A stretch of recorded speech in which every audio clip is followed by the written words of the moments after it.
This biological mother is even worse than a stepmother. She actually asked her daughter, who can no longer walk, to donate her heart to her son. The awakened brother, seeing his unconscious sister in front of him, fell to his knees by her hospital bed and choked out, "Silly sister, why did you agree to mom's request to give me your heart? Shenner, promise your brother that in the next life, you won't be so soft-hearted and kind." Hearing this, Yu Jang, who was on the verge of death, shed a tear from the corner of her eye. It rolled onto the cover of a novel titled, How to Conquer a Domineering CEO, on her pillow. The next moment, in Yu Zhang's mind, she fell into a dark abyss. Then she heard the sound of pages turning. Scenes flashed before her eyes, from a novel she had once read. Suddenly, a little girl's eyes flew open. It was Yu Jang, reborn. She slowly sat up and looked around the room. The room was elegant and antique, clearly decorated in an ancient style. Then she looked down and was surprised to find her body had become smaller. Suddenly, Yu Zhang's head began to ache uncontrollably. In her mind, memories that didn't belong to her started flooding in, and a knife viciously slashed down towards her leg. Yu Jang instinctively lifted the blanket covering her body. She saw bandages wrapped around her knee, with visible traces of blood seeping through. Yu Jang broke out in a cold sweat. Damn, this is really the plot of that novel I didn't finish reading. I've actually become that cannon fodder supporting character who shares my name and is also disabled. According to the book, when the real female lead returns after being switched at birth, I, the fake female lead, will be done for. No, I need to calm down. My previous life was already miserable enough. Even if I've transmigrated, I must survive this life. She immediately recalled the plot of the novel. She wondered who she could rely on in this household. Her mother, Lady Lin, couldn't be counted on. She only cared about her deceased husband and didn't even care about her own son, let alone her ill-tempered daughter. The grandmother and old madam greatly favored the legitimate children. Even if she could win their favor, she would still be less important than their biological granddaughter. However, her elder brother Yu Pinyin, who had inherited a title at a young age, seemed to have a promising future. Moreover, according to the plot, she had just taken a knife for him. As Yu Jang was pondering, suddenly, a maid's voice came from outside, announcing that Miss Yu Sayu had come to visit. This green tea miss was Yu Zhang's half-sister. In the novel, this half-sister acted affectionate towards Yu Jang on the surface but stabbed her in the back. This visit probably wasn't with good intentions. At this moment, Yu Sayu had already entered and said, "Sister, are you feeling better today? Have you taken your medicine? Sister, seeing your injury truly pains my heart." But in her heart, she was thinking, this fool doesn't know her legs can't be cured. When I tell her this surprise, she'll surely curse. Once she says something wrong and angers grandmother, let's see how she can still use her status as the legitimate daughter to suppress me. At this moment, Yu Jang saw a figure standing outside the door. In the book, this was Yu Pinyin standing outside, and Yu Jang was tricked by Yu Sayu into cursing him carelessly. This probably exhausted any remaining guilt he felt towards his sister. Before she could finish, suddenly a maid called from outside, "Miss, the eldest miss has come to visit you." Yu Jang didn't react at first, but after careful consideration, she realized it must be her half-sister Yu Sayu. In the novel, this half-sister acted affectionate towards Yu Jang on the surface, but in reality, she was hiding daggers behind her smile. This visit was probably not with good intentions. Sister Yu Sayu, seeing Yu Pinyin outside the window, deliberately told Yu Jang that her legs couldn't be cured and she would be a cripple for life, intending to provoke Yu Jang.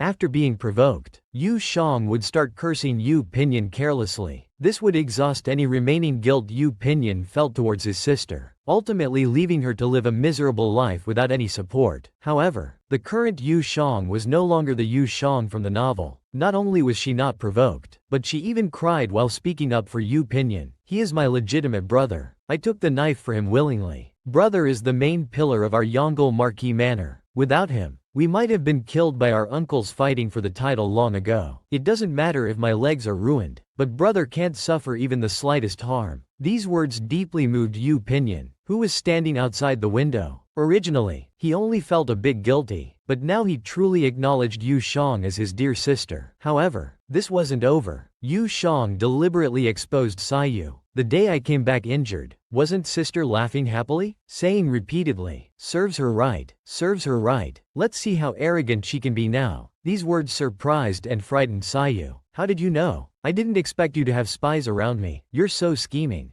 Yu Jang, with a face full of grievance, said, "Sister, I've always been sincere to you. When I have good things, I think of you. When you get into trouble, I cover for you. Why do you resent me like this?" Quickly, Sayu's surprise and fear turned into angry embarrassment. "Since you already know, I won't pretend anymore. You've been the legitimate daughter of the Marquise's family since childhood, having everything you want. How could you understand the suffering of a concubine's daughter? But your good days are coming to an end. Do you know, actually, you're just a bastard picked up from somewhere." As soon as these words were spoken, someone immediately pushed open the door from outside, shouting loudly, "Shut up!" The person who came in was Yu Pinde. At this moment, Yu Shang's eyes began to well up with tears. "Isn't this brother?" Yu Pinyin hugged Yu Xiang tightly. "Shanger, don't be afraid. Brother will protect you." Yu Xiang was completely stunned. How could he be so similar to her brother from her previous life? She instinctively wanted to reach out and touch her brother's face, but she suddenly stopped. He wasn't her brother, just someone who looked very similar. At this moment, she felt even more heartbroken, thinking she would never see her loving brother again. But Yu Pinyin pulled her into his embrace, just like her brother from her previous life, gently patting and comforting her. Yu Xiang couldn't help but grip her brother's clothes tightly with her small hands, although she knew this person wasn't her brother from her previous life. At this moment, she truly felt the same warmth as her brother from before. In this warm embrace, Yu Xiang slowly fell asleep. Yu Pinyin gently wiped away her tears, silently vowing in his heart, "Since you're willing to take a knife for me and treat me as a brother you'd protect with your life, I won't care about your name or where you come from. I will certainly love and protect you like my own sister. This will never change." Yu Pinyin gently placed his sister on the bed and arranged her comfortably. Then he turned to Yu Sayu with a fierce look in his eyes. "You come with me." Then, with a stern face, he questioned Yu Sayu. "How did you find out about Shanger's background? Who else have you told about this?" Yu Sayu was so frightened that her whole body trembled. She stammered, "I overheard it when I went to pay respects to the old ancestor. I only told the wet nurse Zhu Yun and Wanbi and a few others." After hearing this, Yu Pinyin unhesitatingly called for servants to bite the two maids, Zhu Yun and Wanbi, with poison. The two maids immediately fell to their knees, begging for mercy. Yu Sayu also raised her head with a face full of reluctance, questioning her elder brother. "Just for a bastard, you want to punish them?" Yu Pinyin, with eyes full of killing intent, said, "She is Yu Pinyin's legitimate sister. Who dares to speak nonsense again? Don't blame me for being impolite. I'll only say this once. If you offend again in the future, I'll hand you over to grandmother to deal with." But Yu Sayu wasn't afraid at all. "You want to hand me over to grandmother? I'll go find mother to reason with her now. Mother hates that bastard so much. She'll definitely speak up for me." So she went before her mother, knelt on the ground, playing the victim, exaggerating the facts, and adding fuel to the fire. Madame Lin was instantly filled with rage. She slammed the table and shouted, "Outrageous!" Not recognizing his own sister, but recognizing a bastard instead. Then Yu Sayu continued to add oil to the fire. "Mother, don't be angry. It must be that bastard using some sweet talk to deceive brother." Hearing this, Madame Lin indeed became even angrier. "What a bastard! Not content with taking over the nest, now you're addicted to it? If I don't drive you out today, I'm not the mistress of this Marquise's mansion." Yu Xiang slowly fell asleep in her brother's warm embrace. The next day, the pain from her leg injury woke her up. She sat up and called for someone, but there was no one around. It wasn't until several minutes later that a maid leisurely walked in, cracking melon seeds. Yu Xiang, with a haggard face, picked up a teacup and told the maid, "My leg hurts badly. Quickly go and call for the doctor." But the maid looked disgusted. Tossing away the melon seeds in her hand, she said, "The mansion's doctors are all with the old madam right now. This servant doesn't dare to disturb them rashly. Besides, young Mrs. leg injury won't heal anytime soon anyway. Just be patient and wait. Don't make things difficult for his servants." The more Yu Xiang heard, the more uncomfortable she felt. She took the tea she was about to drink and splashed it directly onto the maid's face. Then, with a fierce look in her eyes, she said, "Watch how you speak." At this moment, Yu Pinyin appeared and asked, "What's wrong?" This scared the maid half to death. Yu Xiang weakly said, pointing to the maid beside her, "Look at how this maid behaves." She immediately started putting it on. Kneeling on the ground, she cried and begged for the Marquise's forgiveness. "It's all this servant's fault for not serving the young miss well. I angered the young miss." Yu Pinyin didn't want to hear the maid say so much. With a fierce expression, he said, "Didn't you hear the young miss say her leg hurts? Hurry up and call for a doctor." Next time the young miss gives an order, if you dare to be negligent again, this marquis will beat you directly. Hearing this, the maid was scared to death. She quickly knelt down and kowtowed. Marquis, please spare me. This servant will never dare again. After scolding the maid, Yu Pinyin immediately asked Yu Shang with a concerned face, "Does it hurt badly, Shang'er? Don't be afraid. Brother is right here with you. The doctor will be here soon." Then he hugged Yu Shang. Yu Shang once again felt her brother's love and couldn't help but tear up. How bumpy was the fate of this kind-hearted girl. In her previous life, to save her only loving brother, she gave him her heart. And in this life, for her brother's safety, her legs were cut off by bandits. Now her legs hurt unbearably. Yet no one was taking care of her. Fortunately, in this life, she also had a brother who loved her. After Yu Shang saw the doctor, Yu Pinyin brought the medicine the doctor had just prepared. Sitting by the bedside, he started feeding her the medicine. "Shang'er, be good and drink the medicine. This way, your legs will stop hurting soon." Yu Shang took the medicine. In her previous life, she had to take medicine every day. She didn't expect to still be unable to escape it in this life. Then she drank it in big gulps. After drinking, she immediately made a face of discomfort and nausea, saying the medicine was too bitter. At this moment, Yu Pinyin directly stuffed a candied date into Yu Zhang's mouth. With a doting expression, he said to Yu Shang, "This is a candied date from the western regions. I brought it especially for you. How is it? Still bitter?" Yu Shang also showed a happy expression. "Although he's not my real brother, he's just like one. He truly cares for me." Suddenly, a guard appeared outside the door. "Young Marquis, the old madam has sent someone to call you over. She says she has something to ask you." The madam is also there. Yu Pinyin thought, "Mother is there too? Could it be about Yu Sayu? Did she complain to mother about yesterday's frightening incident?"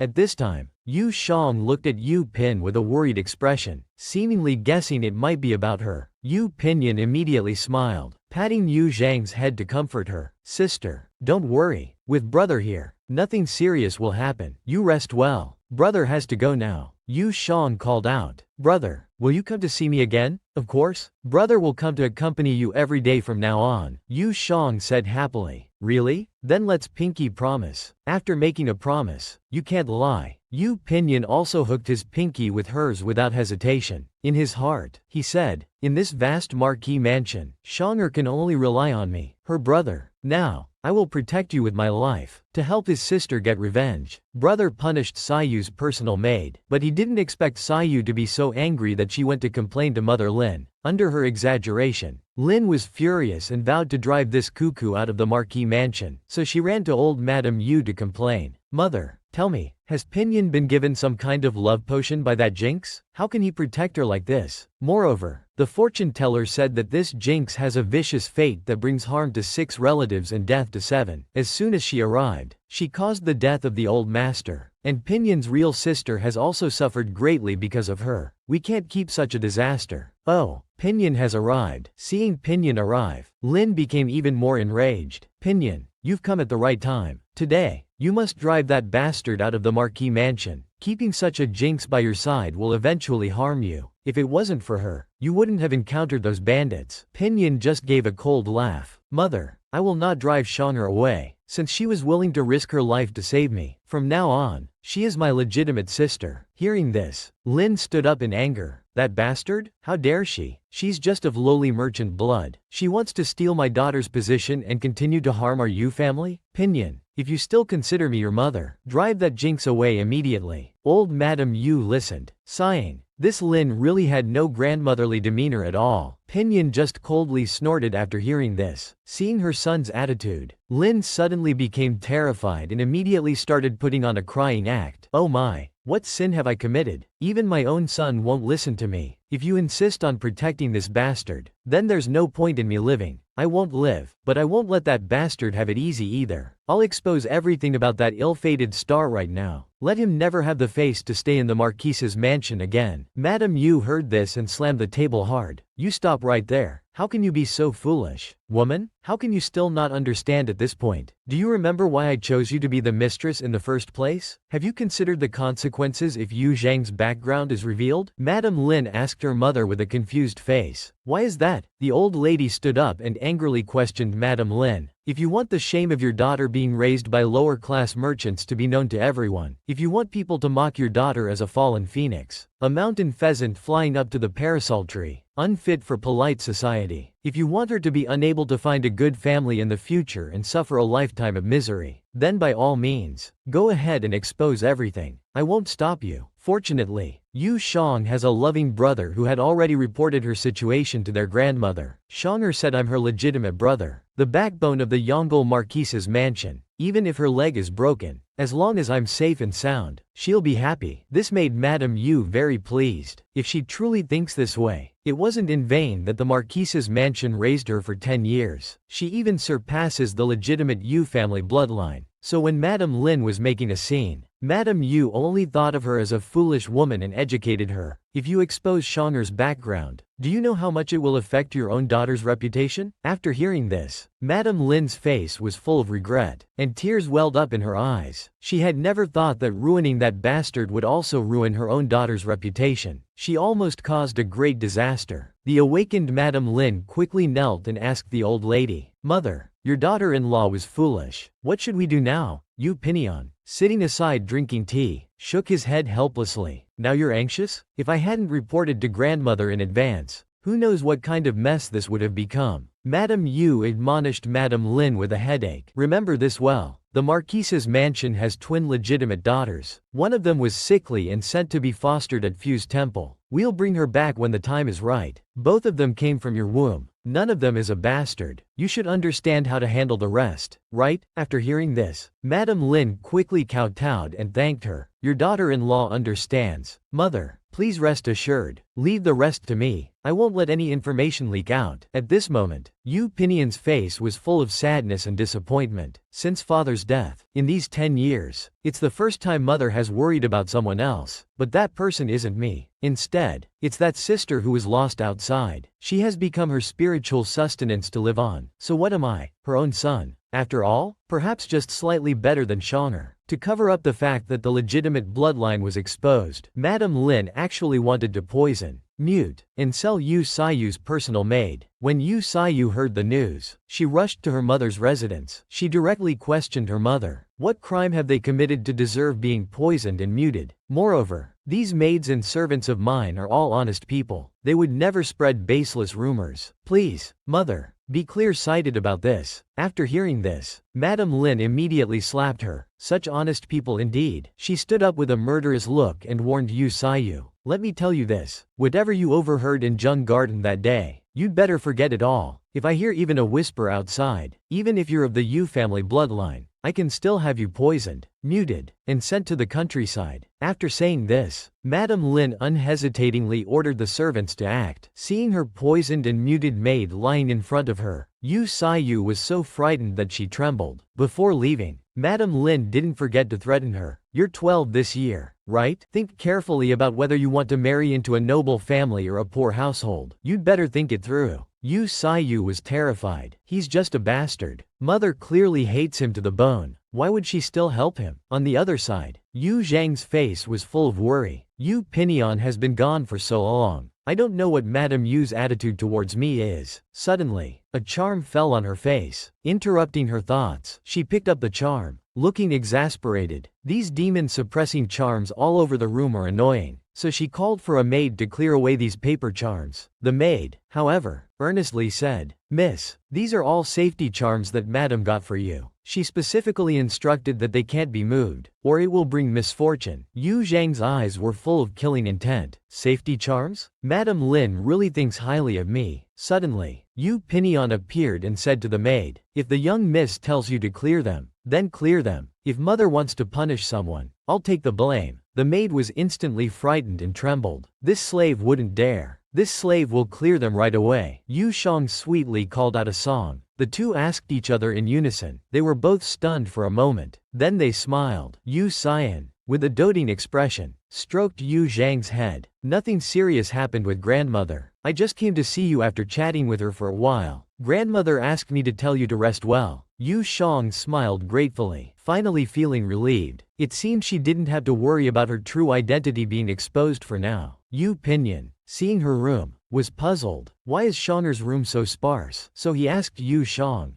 This room is clean but looks a bit empty. Brother will have some gold and jade ornaments sent tomorrow, along with some solid trinkets to keep you entertained. Alright, Yu Jang grabbed his sleeve, quickly stopping him. Brother, there's no need to spend money. This room originally had quite a few valuable items, but most of them were borrowed by sister. Shonger just wants to get back what belongs to her. So, can brother help Shonger with something? I don't want brother to spend too much. I just want brother to go to sister Shu and get back the things that belong to me. At this moment, Yu Sayu was frowning in her room. Nanny Feng, on the Marquise's orders, came to ask for the second young lady's belongings. Yu Sayu took the account book and checked it. After looking through it, she was stunned. What? These were all given to me. How can gifts be taken back? Besides, I'm a legitimate bloodline of the Marquise's family. Yu Shang is just a bastard. How dare she occupy the Marquise's treasures? Nanny Feng ignored her words completely. This old servant is just carrying out the Marquise's orders. Please don't make it difficult for this old servant. Young miss. After saying this, she ordered people to inventory everything in the young miss's room. In no time, the room was empty. Yu Sayu collapsed on the ground, angrily throwing the account book. You all bully me for being a concubine's daughter. Even Big Brother is indulging a bastard's nonsense. I don't believe the old ancestor would also talk nonsense. I'm going to find the old ancestor now. Nanny Feng reached out to stop her. She said with disdain, "This is the old ancestor's wish." She picked up the account book and warned. The old ancestor said, "Destroying Yu Shang is destroying Yu Shang. If the young miss makes a scene and disrupts the order between legitimate and illegitimate children, ruining the Marquise's reputation. When the old ancestor and the Marquis get angry, the young miss's fate might be worse than just being sent to a remote place. Young miss, please think carefully." This old servant takes her leave. Yu Sayu recalled the process of the maids being bitten by snakes. She was so frightened that she collapsed on the ground, starting to question her life. Nanny Feng took all the gold, silver, and jewels, as well as the antique jade items from Yu Pinyin,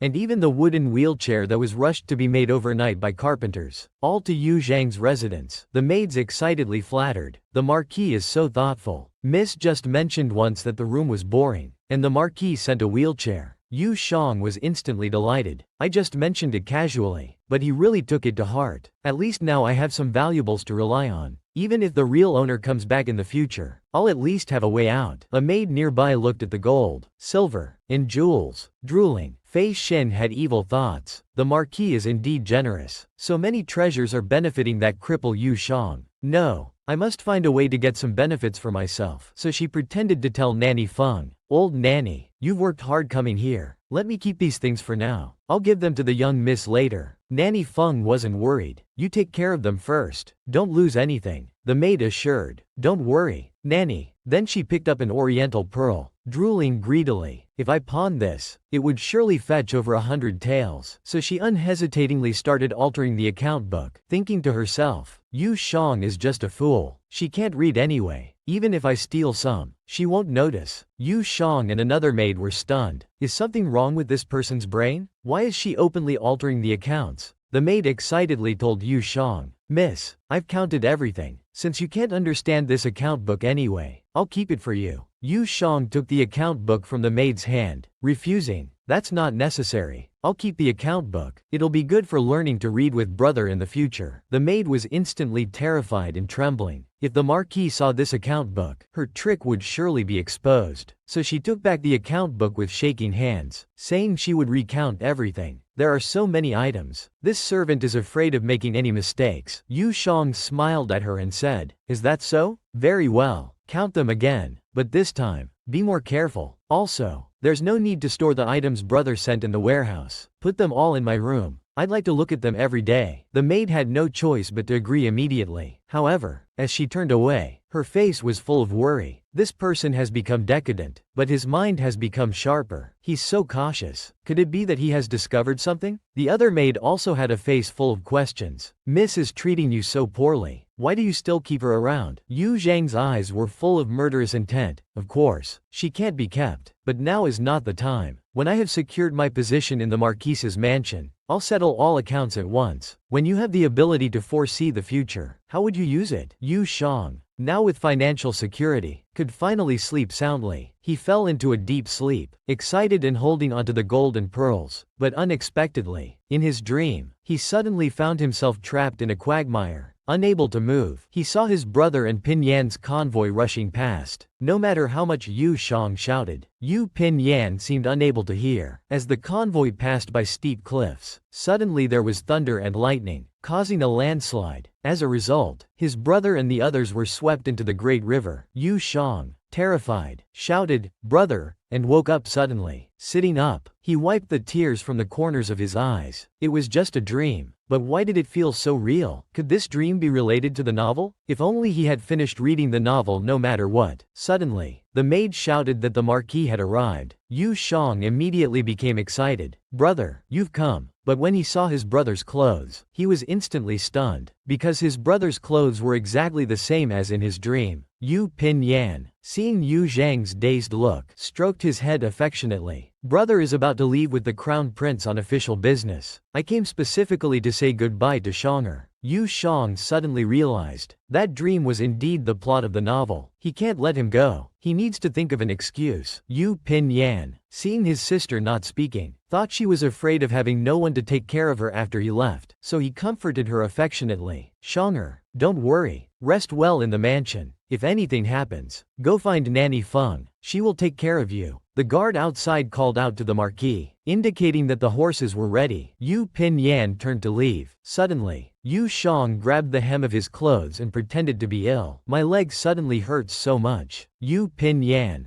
anxious, asked what was wrong. He called for the guard to quickly summon a doctor. He also told him to send a message to the crown prince, saying he would be slightly late. Brother immediately called for a doctor, but after the doctor's examination, he was a bit confused. This shouldn't be. Yu Pinyan, full of concern, thought Yu Zhang's leg condition had worsened. The doctor told Yu Pinyan not to worry. The young lady's leg was not in any serious condition. Yu Pinyan looked at the guilty-looking Yu Jang and roughly understood what was happening. Yu Pinyan came to Yu Zhang's bedside. "Shonger, are you pretending to be ill? Brother is just going out on official business, not leaving forever." Yu Jang, full of worry, said, "Brother, why don't you not leave today? Leave tomorrow instead." Yu Pinyan pinched his cheek and asked why. Yu Jang told the truth, saying he had just had a nightmare. Yu Pinyan, full of affection, said, "Silly Shonger, dreams are not real." Yu Jang shook his head. "No, brother, I dreamed you were wearing these clothes, riding on horseback. Behind you were many carriages and horses, and soldiers. You all went along a small path. On the left were high mountains. On the right was a ravine. A great river rushed through the ravine. Suddenly, it started pouring rain. You all started moving faster and faster. As you rounded a cornerstone, mud and rocks rushed down from the mountain, burying the convoy. The boxes in the carriages were smashed by the rocks. The silver ingots inside all fell into the great river, never to be found again." Hearing about the silver ingots, Yu Pinyan was shocked. "Shonger, are you sure you saw silver ingots?" Yu Jang described it as if it had really happened. Yu Pinyan pondered deeply. This time leaving the capital, the crown prince indeed brought 8 million taels of silver for disaster relief. Apart from those traveling and the emperor, no one knew about this. Shonger's dream was indeed strange. At this moment, the maid outside the door had heard everything. Who would believe a nightmare? You might be able to coax the marquis completely, but I don't believe you can fool the old lady too. Having a nightmare and wanting to hold back the marquis from doing the crown prince's business? If the old lady finds out, she'll definitely flay you alive first. So she ran off to tattle. The marquis's mother came upon hearing the news. She happened to see Yu Jang tugging at Yu Pinyan's sleeve, begging him to leave tomorrow instead. Grandmother told Yu Jang not to make trouble. With a stern face, she ordered the maid to help the second young lady to bed. Yu Pinyan stepped forward and told his grandmother, "Shonger was only worried about me. That's why she came up with this plan. She's still not fully recovered. I hope you won't be hard on her." The old matriarch stopped her. "I know the crown prince's task is important. Go quickly. Don't waste any time." Seeing her brother about to leave, Yu Jang shouted loudly, "Brother, if there's a heavy rain, stop immediately. Don't rush on the journey at all costs. Remember, don't rush on the journey at all costs." Seeing Yu Jang being so noisy, the old grandmother glared at her fiercely. Only then did Yu Jang fall silent. With a stern face, the grandmother scolded her. "I thought after going through such hardship, you would have become much more sensible. I didn't expect you to still be like this. Your brother's tasks are all extremely important official matters. If he's held back because of you, and the emperor or the crown prince blame him, our entire marquis household couldn't bear it." Yu Jang, with a face full of grievance, cried out, "Great-grandmother, Shonger knows her mistake." The grandmother replied, "It's good that you know your mistake. Don't cause trouble in the future. You go to sleep now. I'm leaving." However, the maid nearby looked full of regret. "What's wrong with this old lady? Not even a punishment. It's all bark and no bite." Turning around, she added more fuel to the fire. "Old madam, the second young Mrs. Dream was indeed a bit strange. She actually said the marquis would be washed away by mud and rocks." The grandmother immediately told her to shut up. "Such inauspicious words are not to be mentioned again in the future. Otherwise, I'll cut out your tongues." "How unlucky. Truly unlucky." Bu secretly rejoiced. Now Yu Shang would never be able to shake off the label of being an ill-fated star. Behind her, Yu Shang was full of anger. This maid really knew how to stir up trouble. Never mind. Now was not the time to settle scores with her. She only hoped that this time Yu Pinyin could pass through safely. Yu Pinyin rode quickly to meet up with the crown prince. The crown prince asked him what had caused the delay. Yu Pinyin told the crown prince about Shonger's old injury flaring up. After a brief exchange, they set off in their carriages. Suddenly, there was thunder and lightning in the sky. A heavy rain was coming. The guards shouted, "In another 7 or 8 li, there's a village. We can seek shelter in a farmhouse there. Hurry, everyone speed up." However, Yu Pinyin stopped. He remembered the scene Shonger had described. The more he looked, the more it resembled that place. The mountain path Shonger had mentioned. Shonger had never traveled far from home, so how could she describe this scene so vividly, as if she had seen it herself? Was that dream really just a dream? Suddenly, there was a rustling sound. Yu Pinyin turned his head and saw it was stones falling from the mountain. The more he thought about it, the more he believed his sister's dream was real, so he immediately chased after them, shouting for the crown prince to stop. "We can't go on. It's dangerous ahead." Hearing about danger, the crown prince asked, "What's wrong? Are there bandits ahead?" Yu Pinyin quickly explained it wasn't bandits. "The rain is too heavy. Let's wait until it stops before we continue." He pointed at the small rocks falling from the mountain. "Your Highness, look at how these rocks are being washed down by the rain, ready to fall at any moment. If we're hit, it would be dangerous." The Minister of Revenue nearby looked impatient. "It's only 7 or 8 li, a journey of 2/4 of an hour. How could anything happen? Right now it's pouring. Where can we take shelter here? If we hurry forward, we can seek shelter at a farmhouse." Yu Pinyin still decided to trust Shonger's dream. "Better safe than sorry. If we get injured, it's a small matter, but we absolutely can't let the crown prince get hurt. Moreover, we're carrying 8 million taels of disaster relief funds. If falling rocks startle the horses and overturn the carriages, and the silver falls into the ravine or the river, who will repay it? It's better to be cautious." The Minister of Revenue wanted to continue arguing. The crown prince immediately ordered everyone to stop and find a safe, open area by the roadside to set up camp and rest. He also arranged for several guards to scout ahead and only proceed when they confirmed the road conditions were good. The Minister of Revenue looked disdainful. "The crown prince has ability, but he's just too cautious. It's only a 2/4-hour journey. What could go wrong? He doesn't listen to anyone else, but listens to this half-grown boy." Suddenly, the guards rushed back, shouting, "Not good. There's been a landslide ahead." Everyone was shocked. The guards had barely escaped. If they hadn't retreated quickly, they wouldn't have made it back. Seeing this, the minister immediately started flattering, patting the crown prince's horse. The crown prince is indeed of true dragon lineage, protected by heaven. Pinyin saw this and thought of his dear sister Shonger. The crown prince also breathed a sigh of relief. The disaster relief silver was saved mostly thanks to Pinyin. I will definitely report his merit to Father Emperor when we return to the capital. Worried about Yu Pinyin's safety, Yu Shang couldn't sleep all night. Early in the morning, the old grandmother came to Yu Zhang's room. Yu Shang quickly asked if there was news from her brother. Seeing Yu Zhang's worried appearance, the old grandmother came forward to comfort her. Pinyin is fine. Don't worry. I've already received a letter he sent through someone. Yu Shang breathed a sigh of relief. It's good that everything is alright. Seeing Yu Zhang's condition, the great-grandmother must have been worried sick all night, unable to sleep. Although he's not of the Marquise's bloodline, he grew up with Yan Er. The feelings for him are genuine.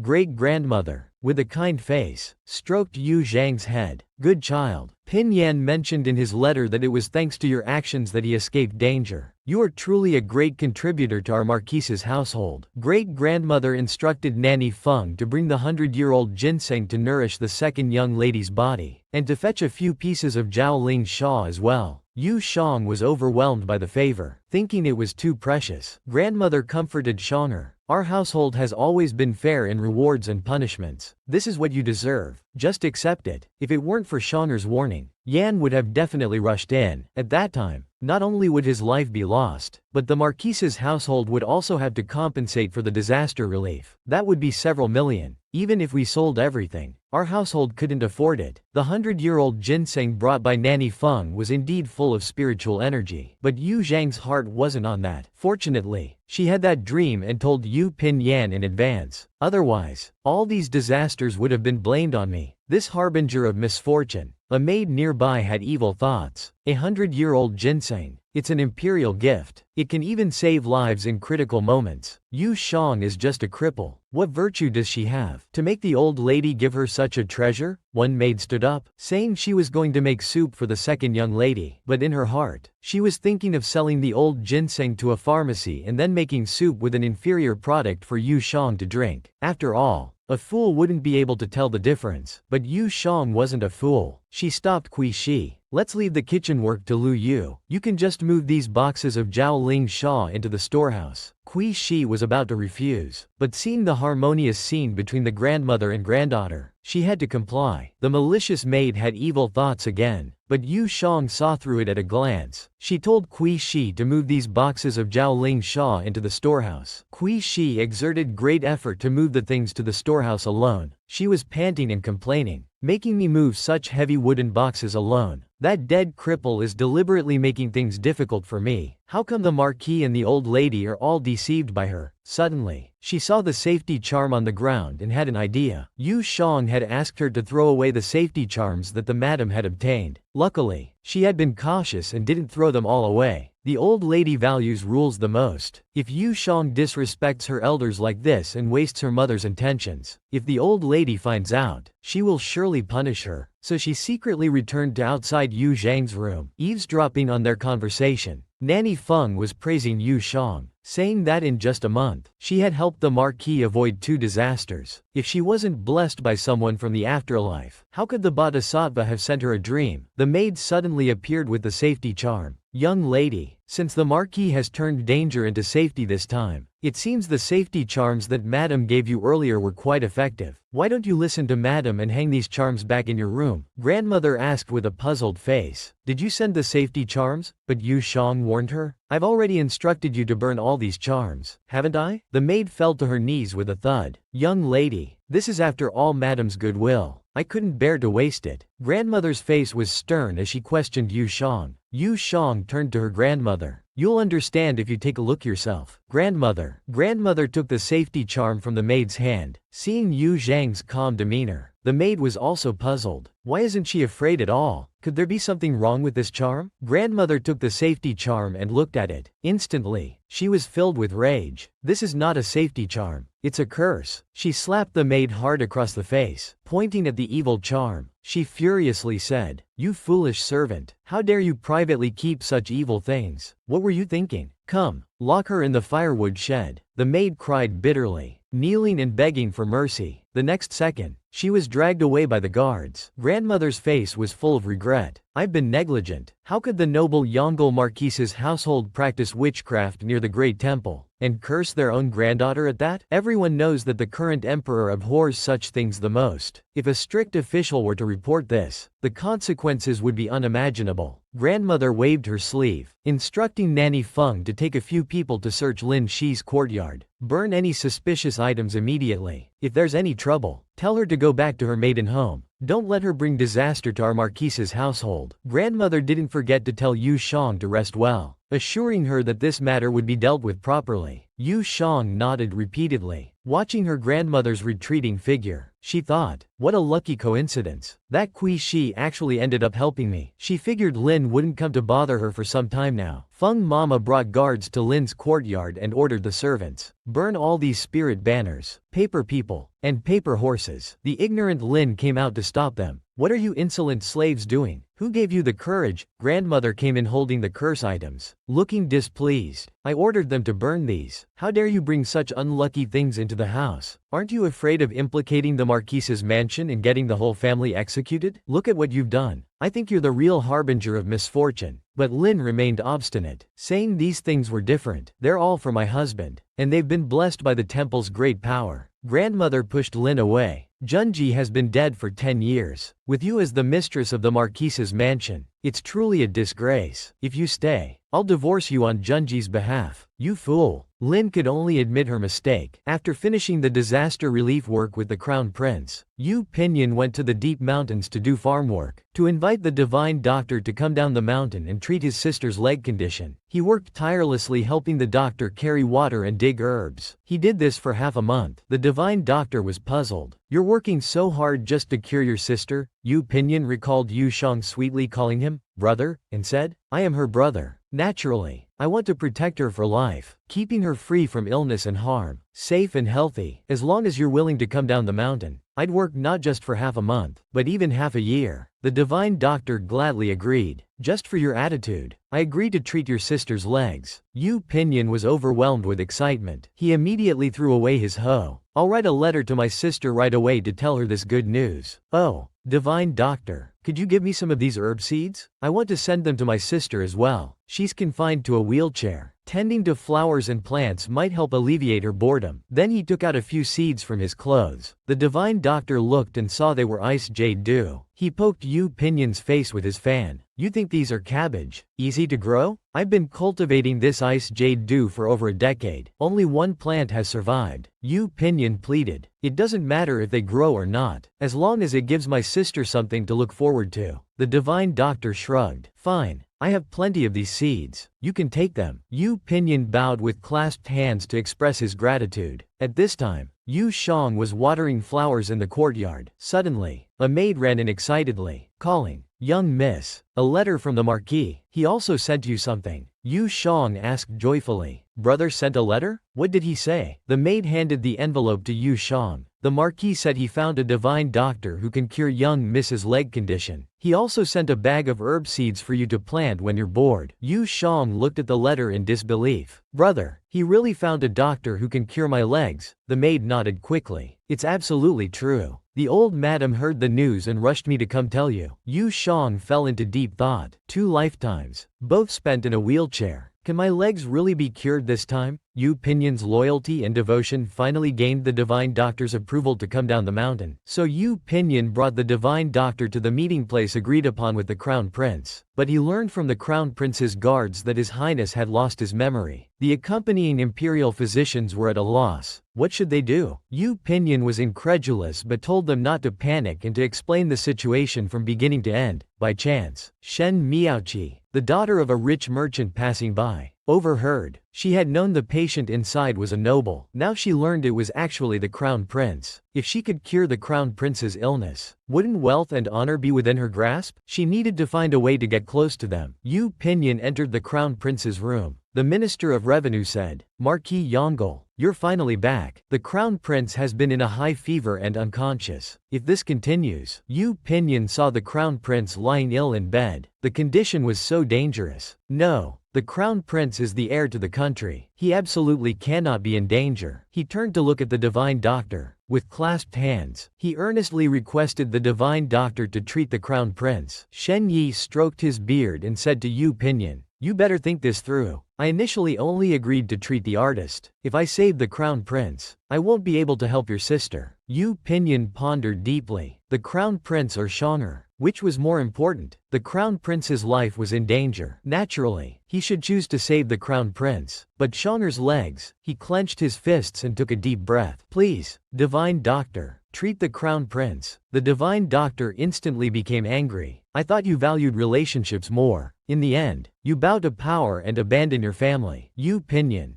with a sense of righteousness, began to explain. In principle, the Crown Prince is the ruler, and I am his subject. In terms of art, the Crown Prince and I share a deep bond. Now that his life is in danger, I should save him. My sister's life is not in immediate danger. Without you, Divine Doctor, I can still seek Wang's Divine Doctor or Zhao's Divine Doctor in the future. There will always be a way. The Divine Doctor angrily furrowed his brows. You're just being stubborn. For your sister's legs. In this world, besides me, only Master Pahui can treat them. Master Pahui sailed to Siam 10 years ago, and his fate is unknown. When you can't find anyone then, don't come crying and begging me. So, the Divine Doctor went to save the Crown Prince with great anger. But Yu Pinyin became more determined in his thoughts. The Crown Prince's condition is severe. His life hanging by a thread. Emotionally and rationally, I can't ignore it. But I, Yu Pinyin, swear here and now, for as long as I live, I will do everything in my power to find Master Pahui and save Shonger. A moment later, the Crown Prince regained consciousness. He immediately arranged for Yu Pinyin to purchase herbs and gather doctors to go to Luoyang to save the people in the disaster area. Yu Pinyin responded and left. When he came outside, he saw a little girl trying to convince the guards with herbs. The process of brewing this medicine is very complicated. If not done properly, it will lose all its effectiveness. Let me in. I'll help you brew it. Yu Pinyin couldn't bear to listen anymore. He directly scolded the guard. Is this how you guard His Highness? A suspicious person approaches the post station. And not only are you not vigilant, but you also casually accept unknown medicine. If this were a package of poison, dying 10,000 times wouldn't be enough to atone. Go receive 20 lashes as punishment. Also, arrest this suspicious woman and interrogate her thoroughly. Shen Miaoqi wanted to explain, but was directly taken away by the guards. At this time, in the Marquise's mansion, a maid excitedly called out, Miss Yu Shang, it's alive. Yu Shang looked indifferent. What's alive? The maid held up a pot of herbs. The herb seeds the Marquis sent you. They've sprouted. Strange. Didn't the Marquis say they were difficult to grow? I don't think it's that hard. Look how well they've grown. Yu Shang was shocked. They sprouted overnight and grew so well? She recalled that in her past life, she was a plant killer who couldn't keep anything alive. Moreover, Yu Pinming had said these herbs were extremely difficult to grow. How come in her hands? So she instructed the maid to help her grandmother plant some flowers. The more difficult to grow, the better. Sure enough, a few days later, seeds that hadn't been watered and were constantly exposed to the sun still managed to sprout and bloom. The maid was overjoyed. Miss, you're really amazing. The tree crown and top have always been priceless. I heard even the palace gardeners might not be able to grow them. Yu Shang was unimpressed. It's just a pot of flowers. How much could it sell for? The maid happily replied. One like yours with 8 blooms could sell for at least 1,000 taels of silver. Yu Shang grew suspicious. Could it be that the heavens felt guilty and gave me a talent for planting? Well, that's good. This way, even if the Yu family turns their back on me in the future, I can support myself with this skill. Thank you, heavens. While Yu Shang was waiting for her brother's return, she didn't expect Qin Fang to come visit her. In the novel's memory, she seemed to regard him as a friend, but to Yu Shang, this guy was just two-faced, harming her behind her back. She waved her hand dismissively. Let him in. Qin Fang walked into the courtyard and was stunned. What a beautiful courtyard. Suddenly, Yu Shang waved her hand and called out, Why are you standing there? Come in quickly. Qin Fang came to his senses. He saw Yu Shang looking radiant. He was very confused. Wasn't she crippled? How come she not only didn't look haggard, but seemed even more vibrant and lively? The two came into the room. Yu Shang pointed at her legs, expressing apology. My legs are not convenient. I couldn't come out to greet you. Please don't mind. Qin Fang also looked very concerned. How could I mind? It's just that I heard your legs can never recover. Yu Shang responded with a forced smile. Yes, but so what? My brother will take care of me for life anyway. Qin Fang's face was full of envy. Is that so? It seems your brother really loves you. But internally, he was very confused. Why isn't she sad or upset at all? Yu Shang waved her hand. That's my brother. He also sent me many hairpins and jewelry. I'll have the maid bring the box over for you to see. After speaking, the maid brought over the jewelry box. Qin Fang saw the box full of gold and silver jewelry. His mouth watered and his eyes sparkled with greed. Yu Shang asked with a smirk, Do you like them? They're all gifts from my brother. Xing Fang instantly revealed his greedy nature. While saying he liked them, his hands couldn't stop rummaging through the box. He took a jade hairpin and put it in his hair, asking Yu Shang, Does it look good? Yu Shang replied mockingly, You look good in anything. After a while, Xing Fang realized it was time for him to leave, so he said goodbye to Yu Shang and left quickly. Yu Shang waved goodbye. Take care. I won't see you out. Qin Fang turned his head, secretly delighted. Yu Shang may be foolish, but she has quite a lot of treasures. There was also a bracelet that looked nice. Oh well, I'll come back next time. Suddenly, Yu Shang called out to him. Did you forget something? Qin Fang looked embarrassed. What did I forget? Yu Shang pointed to his hair. You're not thinking of taking my hairpin like you used to, are you? Let's forget about the past ones. You took them. So be it. But this one was specially ordered by my brother from a Nila merchant. It's the only one in the entire capital. Very rare. I can't let you take it so easily this time. The maids in the courtyard overheard their conversation. Isn't that Zhang Yongguo's illegitimate daughter? She's still a lady from a noble family. How can she be stealing like this? The servants chimed in. Indeed, stealing even from a marquise's mansion. Qin Fang quickly took off the jade hairpin and defended herself. I just forgot to take it off. How can you slander me like this? Yu Shang covered her mouth and laughed. I'm not trying to slander you. It's just that you've taken so many of my things before. I'm just being cautious. Qin Fang was so angry she was about to throw the hairpin away. Yu Shang immediately shouted, "Be careful. That hairpin cost my brother 600 taels of silver. If you break it, I'll have to ask your stepmother for an even better one." Qin Fang was instantly speechless. She then shoved the hairpin into her maid's hands and stormed off angrily. Yu Shang called out, "Come back again sometime." This scene was witnessed by the divine doctor and Yu Pinlian. The doctor was surprised. Is this the weak and pitiful sister you mentioned? She seems quite formidable. Look how she put that person in her place. Yu Shang saw her brother return safely and burst into tears. You're safe. That's wonderful. Yu Pinyin saw Yu Shang crying and immediately panicked. He quickly ran to her side. Why are you crying?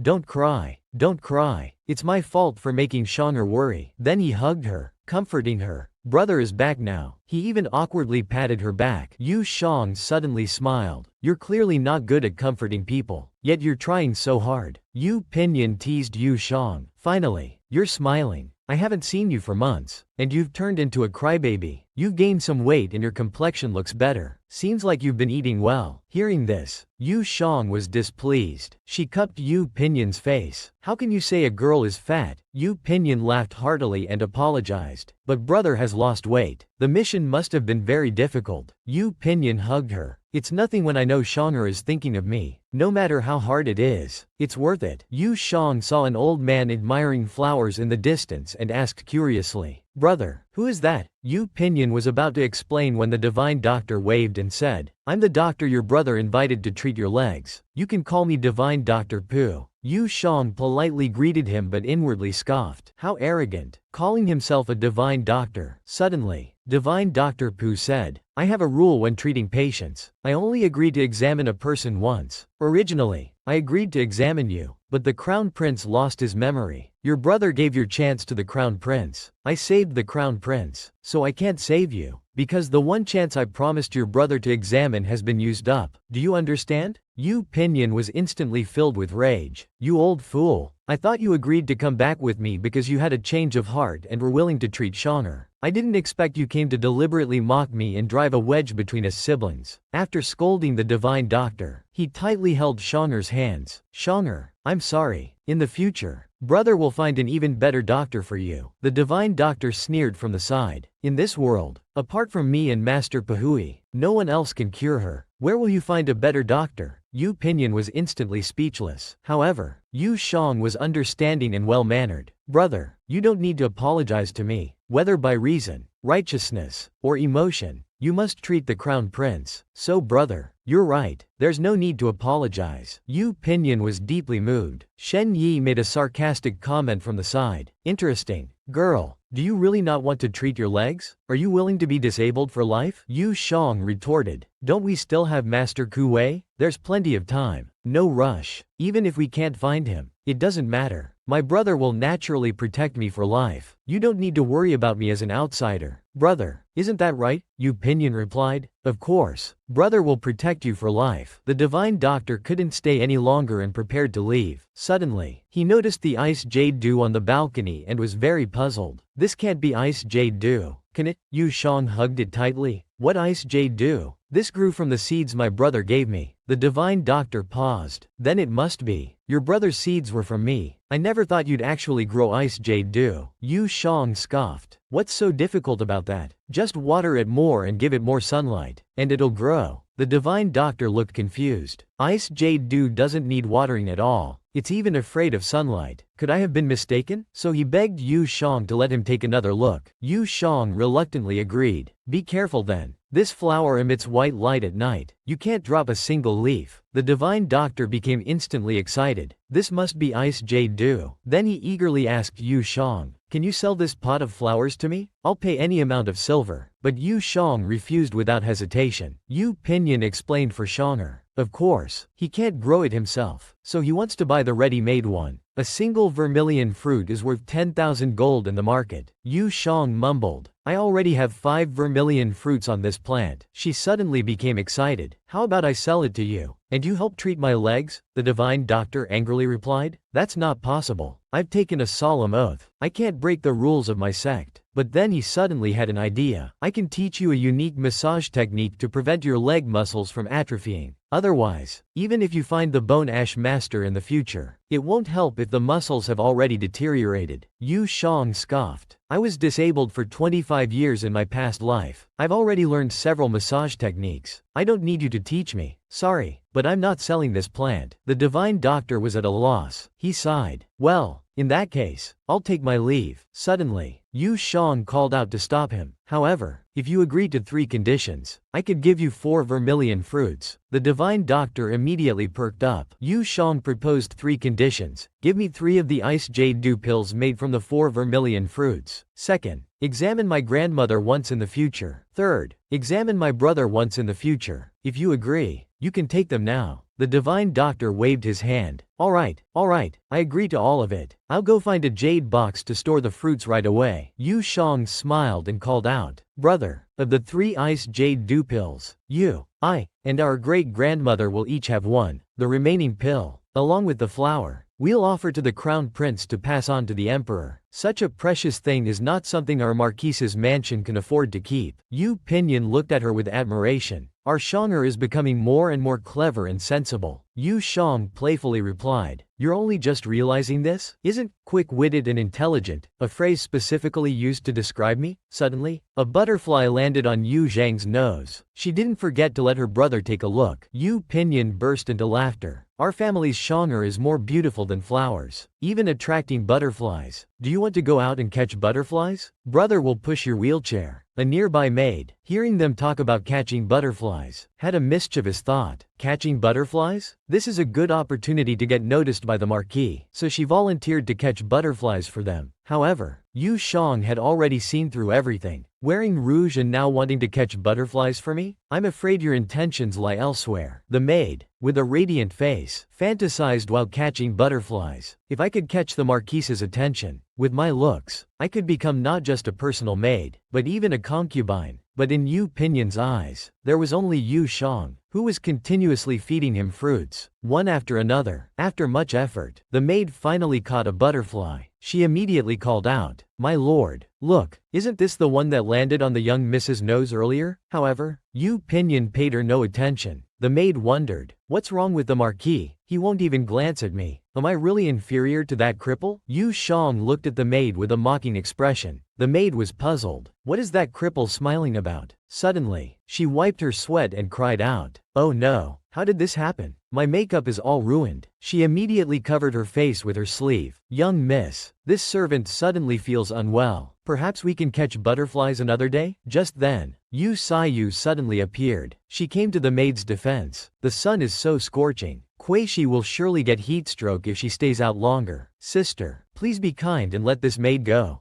Don't get a reputation for mistreating servants. Hearing this, Yu Pinyin glared at Yu Sayu. Yu Sayu became suspicious. Big brother was actually here. She immediately greeted Yu Pinyin, but internally she was speculating. Big brother and grandmother now only had eyes for this bastard. Where was there any place for me? Grandmother hadn't taken me out socializing for 2 months. I've already come of age. If this continues, I'm afraid I won't be able to find a good marriage. Yu Shang looked disdainful. Since sister cares for her so much, why don't I give this girl to you? Yu Sayu was instantly embarrassed. Sister spoke out of turn. As long as you're happy, little sister. By the way, little sister, today is the Thousand Autumn Festival. The Empress had 999 palace lanterns made and hung in the summer palace for people to admire. Would you like to go see them? Yu Shang refused without hesitation, but Yu Pinyin started considering it for her. Shanger has been cooped up in this small courtyard since her leg was broken. If this continues, I'm afraid she'll develop depression. So he turned his head and said very firmly, no, you must go. It's perfect since brother has to discuss some matters with the crown prince tonight. You should make some preparations. Chen Shi will come pick you up at 3 o'clock. Yu Shang grabbed his sleeve and refused. Yu Pinyin asked indulgently, is it because of your leg? You don't want people to see it? That's not it at all. Yu Pinyin told Yu Shang, in the next life, no one will know us in the mountain valley. Shanger, you're so wonderful. How could I let you be confined to this small task? Living a lonely and humble life? My sister and Pinyin's sister should live happily. Live boldly. Live freely. Yu Sayu seized the opportunity to plead. Big brother, can you take me along? Shanger's legs are not convenient. It would be good if I went along to help take care of her. Yu Pinyin agreed. You can keep Shanger company then. Yu Sayu was overjoyed, but internally even more excited. Yu Zhang's crippled leg had already become the laughingstock of the noble ladies in the capital. Of course I want to bring her in front of everyone to take good care of her. Otherwise, how could I, a concubine's daughter, catch the eye of those noble ladies? She had ulterior motives. Everyone hasn't seen you in a long time. You're really enthusiastic, aren't you? Shanger, do you want to go? I'll push you. Shanger directly pressed down on the wheel. Then she looked at her disdainfully out of the corner of her eye. Enthusiastic about observing my crippled body? Or enthusiastic about displaying your own sense of superiority? If you want to go, just go by yourself. I'd rather stay here. Hearing this, Yu Sayu turned and left, gritting her teeth in anger. What an ungrateful thing. Yu Shang couldn't be bothered. Suddenly she saw the little princess approaching from afar, which made her very curious. The little princess was also eating pastries while staring at her. Yu Shang looked arrogant. What are you looking at? Haven't you seen a cripple before? But internally she was moved to tears by how adorable the little princess was. Where did this little meatball roll in from? She couldn't be any cuter. The little princess burst out laughing. I haven't seen one before. This Yu Shang is simply an adorable attack. She pretended to be serious and beckoned. Come here. Sister will let you take a look at her crippled leg. Will you let sister take a bite of the pastry in your hand? The little princess agreed. Yu Shang quickly lifted her pants and said, all right, where's your pastry? The little princess was instantly displeased. I didn't see it. Yu Shang pointed at the little princess. That's because your eyesight is poor. It's not my fault. Give me the pastry to hit you.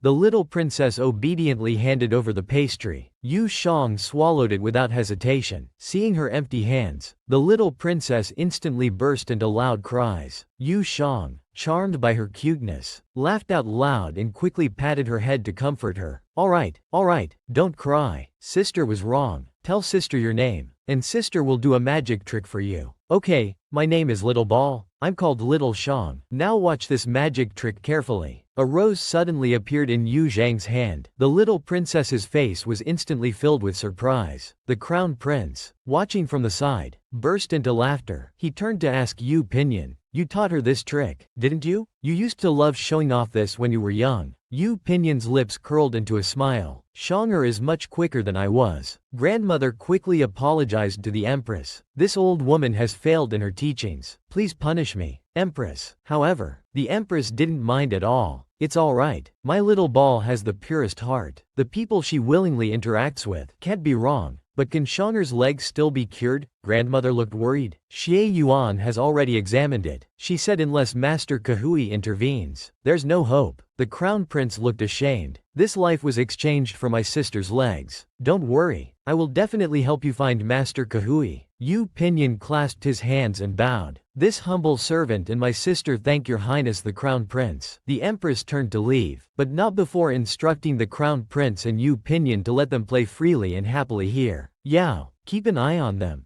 Both agreed. Grandmother also followed to leave. Suddenly, the Duchess of Jingguo called out to the old grandmother from behind. "Pinyin is not young anymore. His marriage to our viewer should be put on the agenda." The old grandmother's face was serious. She whispered to herself. When the Marquise's family fell, the Duke Jin's family kept making excuses about this marriage. Now that Yandere has become prominent and gained the crown prince's favor, they come to bring up the engagement again. Their behavior is truly disgraceful. However, the Duke Jin's wife showed no shame. "Old madam, these two children were betrothed before birth. They know each other well. Getting married earlier would make our two families even closer. Besides, our viewer is virtuous, filial, and capable. Any family she marries into would be blessed. You can decide after meeting our viewer." Grandmother began to ponder. If their girl was truly so virtuous, it might not be a bad idea. In that case, let's go and see. Once children discover something interesting, they become obsessed. Little Ball was a typical example. Ever since he saw Yu Shang perform magic tricks, he kept pestering her to do more. Even when Yu Shang and Hua were exhausted, Little Ball still couldn't get enough. Yu Shang, helpless, pointed to the lanterns in the distance. "Why don't we go look at the palace lanterns?" But Little Ball didn't want to go. Yu Shang then understood. This child was shy. No wonder he was willing to stay in this corner with me. "How about we walk along the path and look at the lanterns through the corridor?" Little Ball finally agreed. The maids behind watched everything. Miss is so clever and quick-witted, yet she's completely wrapped around this little child's finger. It's truly a case of one's match. Yu Shang teased Little Ball, making him cry and laugh alternately. Little Ball, unable to speak clearly, became so frustrated his eyes turned red. Yu Shang comforted him. "Little Ball's brother is the best. Actually, in every sister's heart, her own brother is always the best." Hearing this, Little Ball happily threw himself into Yu Zhang's arms. Suddenly, laughter came from behind. Yu Shang realized it was Yu Pinyin. Little Ball also discovered the interesting Phoenix Palace lantern, but the palace lantern could only be won by passing the Empress's test. Little Ball pointed at it, claiming it was his lantern. Yu Shang stroked his head. "Little Ball has taken a liking to the palace lantern. Too bad my brother isn't here. Otherwise, I could help you win it, but I can do magic. I'll count to 3, and he'll definitely appear." The crown prince and Yu Pinyin heard this behind them. "He's discovered us." Yu Shang counted 3. Yu Pinyin walked out with an indulgent smile. "You little clever one, you even found us." Yu Shang pointed to the distant palace lantern. "Brother, let's go try and win the lantern for Little Ball." Yu Pinyin pushed Yu Shang straight into the crowd, but the strange looks from several people caught Yu Zhang's attention. This girl's gaze was so complex. Could she have a history with Yu Pinyin? Yu Zhang's gossip soul instantly rose. She pointed to the girl behind them. "Brother, who is that? She seems to be staring at you." Yu Pinyin glanced over. "It's not important. You don't need to mind." Fewer, hearing this, instantly teared up. Nearby, Yu Sayu quickly consoled Fewer. "Sister, don't be sad. Big brother just didn't see us. Otherwise, he would surely have come to greet us." Suddenly, drum beats thundered from the stage. The eunuch shouted, "Is there anyone else willing to try?" Yu Shang raised her hand without hesitation. "Yes, I want the lantern at the very top." The eunuch introduced with a smile. "This young lady has a discerning eye. The one hanging at the highest point of the tower is the Nirvana Holy Lantern, specially brought out by the Empress for tonight. If the young lady passes the Empress's test, she can take it away." Yu Shang agreed directly. "But what is the test?" The eunuch then explained the rules. "This test requires 2 people to complete together. I will present several items. One person needs to guess which item the other person has chosen. The first round is choosing from 2 items. The second round is choosing from 3. Up to the last round of choosing from 12. You must guess correctly every time to take the lantern home." Yu Shang pondered. The first round has a 50% chance of success. The second round is 33%. By the last round, the chance is only 8%. If calculated cumulatively, the chance of getting the lantern is less than 1/100.000. It's worse than buying a lottery ticket. Yu Pinyin, seeing her worried face, laughed. "You looked so fearless just now. Why are you scared now?" Yu Shang beckoned Yu Pinyin closer. "I'm not scared.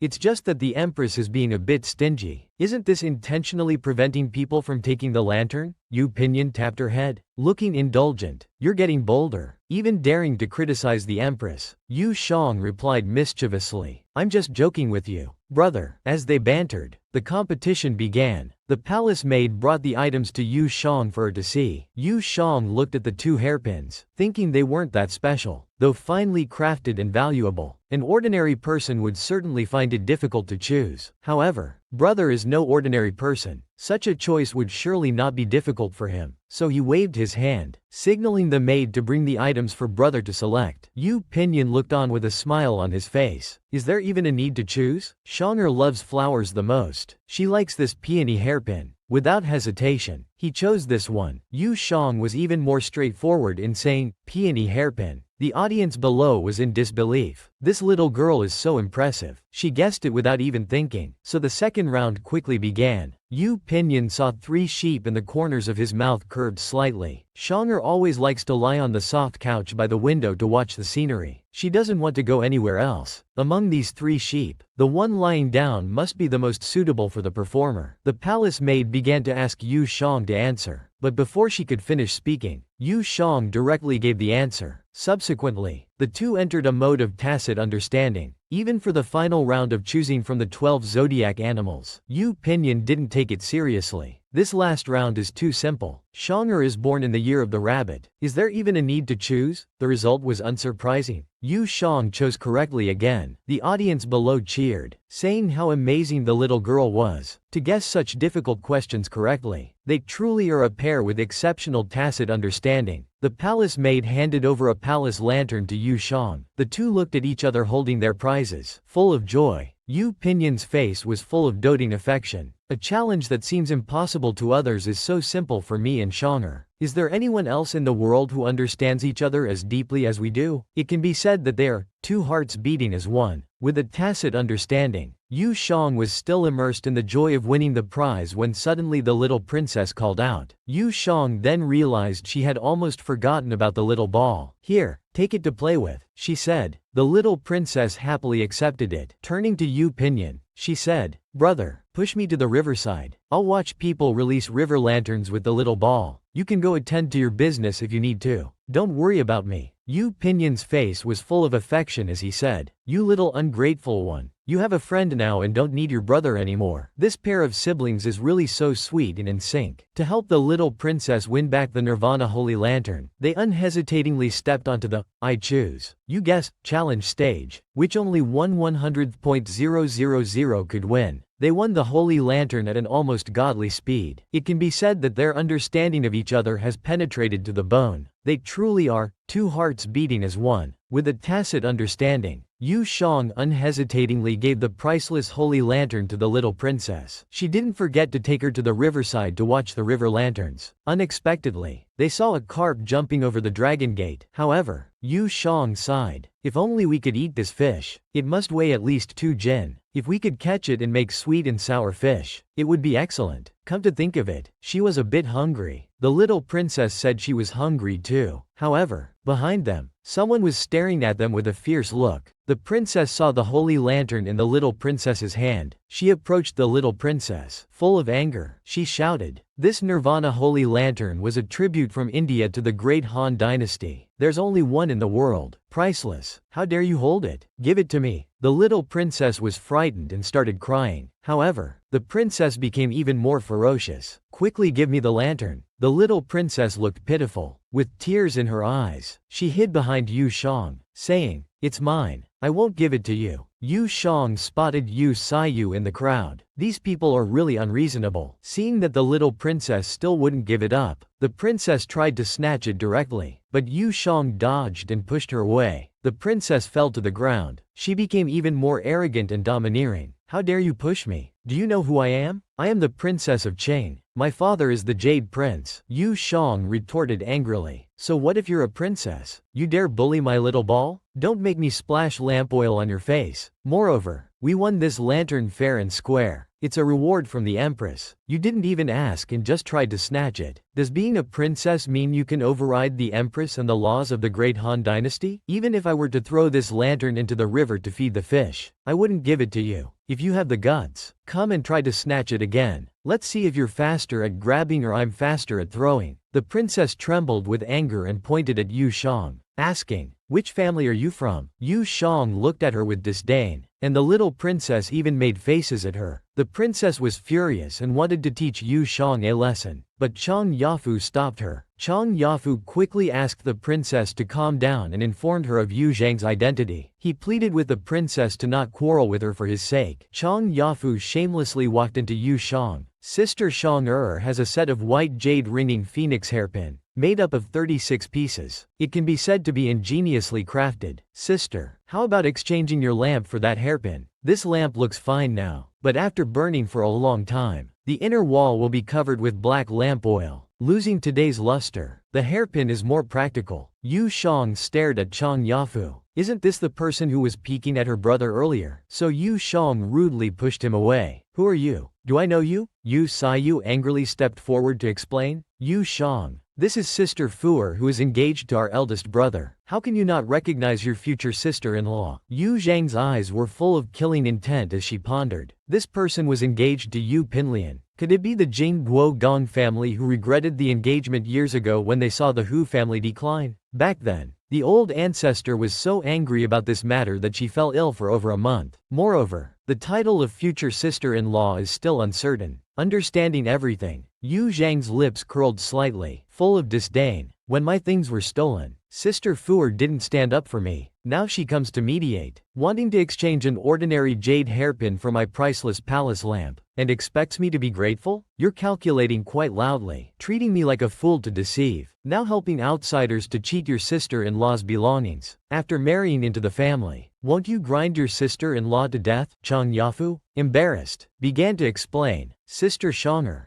don't misunderstand. However, Yu Shang didn't listen to her explanation at all. You've always been a heartless person. When my brother was in such difficulty, I didn't see you help at all. Instead, you wanted to distance yourself. I can't count on you now either. Chang Yafu immediately started acting. Shanger, how can you say that about me? However, Yu Shang was full of disdain. This white lotus is quite good at acting. Pretending to be weak? Who can't do that? Yu Shang suddenly burst into tears, looking aggrieved. You able-bodied people are ganging up to bully me, a cripple, and among you is my future sister-in-law. Are you trying to force me to death? Anyway, my life has no meaning. Why don't I just jump into the river today and satisfy you all? Everyone was stunned by Yu Zhang's god-level performance. The little princess started shouting wildly. Brother, come quickly. Someone is bullying Ball. Someone wants to force Lotus Cake to death. Yu Shang was embarrassed. With such a loud voice, probably the entire West Harmony Garden could hear. She originally just wanted to scare these children, but now things have completely blown up. But who is this Lotus Cake you're talking about? You can't give people nicknames behind their backs. The little princess hugged Yu Shang, crying and shouting, Lotus Cake, you're not allowed to die. Everyone angrily started to criticize Yu Shang. Unable to bear the pressure, the princess shouted, Enough! Today is the Empress's birthday celebration. One of you is mourning. Another wants to jump into the river. Are you intentionally bringing bad luck to the Empress? Do you have any manners or family education? Suddenly, the crown prince appeared behind her and said calmly, Why don't you go ask your father and mother about manners and family education? The princess turned her head and saw it was actually the crown prince. She was completely shocked. The young sister was bullied by the princess. However, the half-sister and future sister-in-law not only didn't help but also added fuel to the fire. Making things worse, they even tried to force the sister to commit suicide by jumping into the river. The little princess couldn't wait. She shouted to the sky, Brother, come quickly. Someone is bullying Ball. Someone wants to force Lotus Cake to death. Then she hugged Yu Shang tightly, crying, Lotus Cake, you're not allowed to die. The princess angrily said, One of you is mourning. Another wants to jump into the river. Do you think this is your home? Do you have any manners or family education? The crown prince appeared just in time. looking at the princess with murderous intent. Whether my family's ball has good family education or not, why don't you go ask your father and mother? The princess turned around and realized it was the crown prince. She was scared half to death on the spot. Yu Jang and the little princess saw their respective brothers arrive and greeted them happily. The crown prince, full of affection, wiped the little princess's tears and comforted her. Be good, little ball. Don't cry. Do you want brother to take you to see mother? The little princess agreed in her childish voice. But I want to go with lotus cake. So the crown prince and Yu Pinyin each carried their own sisters away. Everyone else retreated in fear. The princess was terrified. Only then did she remember her mother's warning. Today, the empress intended to choose a companion for the night princess. She never expected that the little morning girl was actually the night princess. She had even stolen the night princess's palace lamp. How could this be resolved? Yu Xiyu noticed her grandmother in the distance pointing that way and calling out, "Sister Fuer." Chang Yafu looked up. She saw the Yu family grandmother full of anger, and her mother waving her hand, signaling her not to look over. Her pupils dilated instantly, her face full of shock. The grandmother looked at Jin Guogong's wife with disdain. Is this your virtuous, filial, and capable second daughter? She tried to explain, but the grandmother interrupted her. Your daughter is nothing more than this. There's nothing good to see here. Then she turned and left. On the other side, Yu Pinyin was carrying Yu Jang, his face cold as ice. Yu Jang had never seen her brother with such an expression before. She was very confused. What was wrong with him? Why wasn't he saying anything? Then she tentatively called out, "Brother, you can put me down. I can sit in the wheelchair." Yu Pinyin angrily said, "So you still know I'm your brother? For the sake of a lantern, you were ready to jump into the fire. You don't even care about your own life. Do you still have your brother in your heart?" Luckily, the crown prince and I arrived in time this time. If we hadn't come, were you going to jump into the river? Yu Jang grabbed Yu Pinyin and started apologizing. "Brother, I'm sorry." Shanger knows she was wrong. It won't happen again like today. I'm sorry for worrying you. Brother. Yu Pinyin directly poked Yu Zhang's forehead with his finger. Next time? You still want there to be a next time? Yu Jang rubbed her forehead. Looking embarrassed, she continued to apologize. I was wrong. Shanger misspoke. There won't be a next time. But brother, Princess Qing said her father is the Yu Qing king. Did I cause you trouble? Yu Pinyin's eyes were full of killing intent. Some Yu Qing king,